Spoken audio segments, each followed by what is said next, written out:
programang ito ay rated SPG. Striktong patnubay at gabay ng magulang ang kailangan. Maaaring may masiselang tema, lengguwahe, karahasan, sexual, horror o droga na hindi angkop sa mga bata.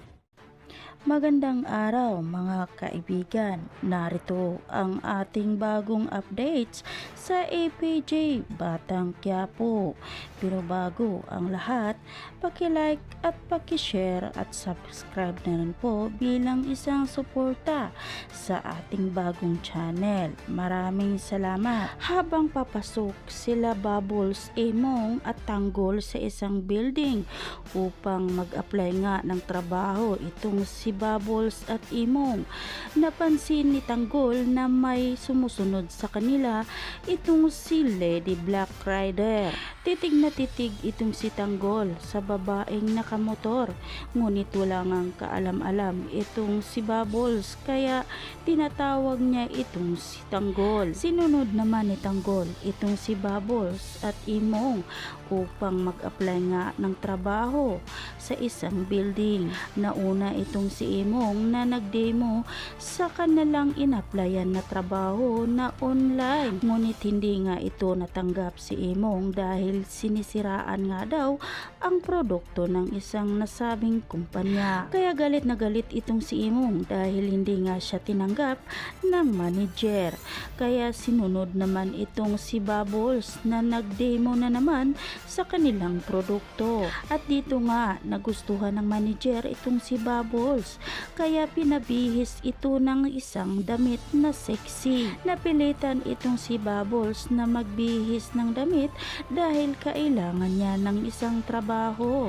Ngunit habang nagbibihis nga itong si Bubbles ay wala namang kaalam-alam ang dalaga na sumilip na pala ang manager sa kanya. Tanggap na tanggap nga raw itong si Bubbles sa manager dahil kitang-kita naman ang kagandahan at kasiksihan ng dalaga. Ngunit hindi pa rin nakontento itong manager sa damit na pinabihis niya dito kay Bubbles. Binigyan niya ng pangalawang damit upang pabihisin na naman ulit itong si Bubbles. Dahil sa kagustuhan nga ni Bubbles na magkaroon ng trabaho, kaya wala na rin itong magawa kundi sundin ang manager. Pagkatapos na magbihis ni Bubbles ay lumabas ito at dito kitang-kita nga ang kagandahan at kasiksihan sa dalaga.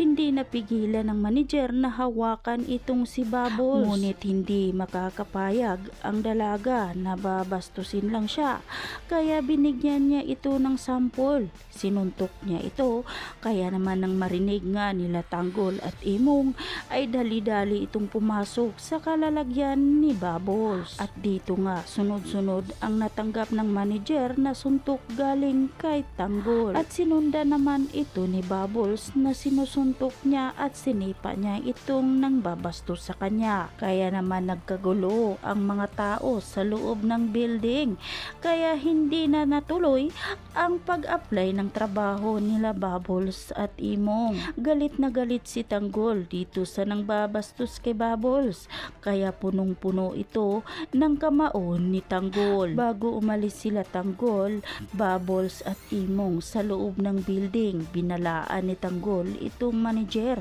na walang tatawag na pulis dahil kapag may susundo sa kanila sa labas ng building ay babalikan sila nito. Kaya naman tumahimik na lang ang lahat dahil takot na takot ito kay Tanggol.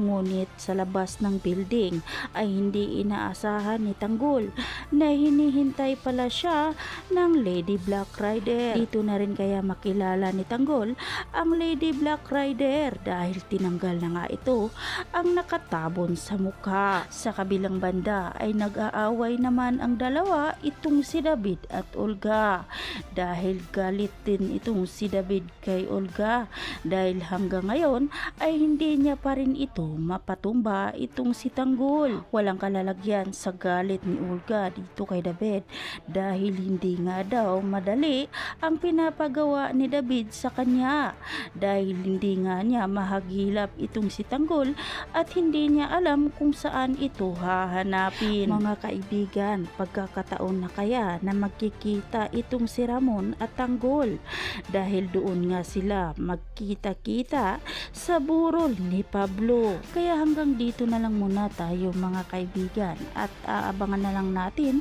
ang mga susunod pang kaganapan dito lang sa paborito nating palabas sa APJ Batang Quiapo. Pahingi naman ng isang like at subscribe. Maraming salamat.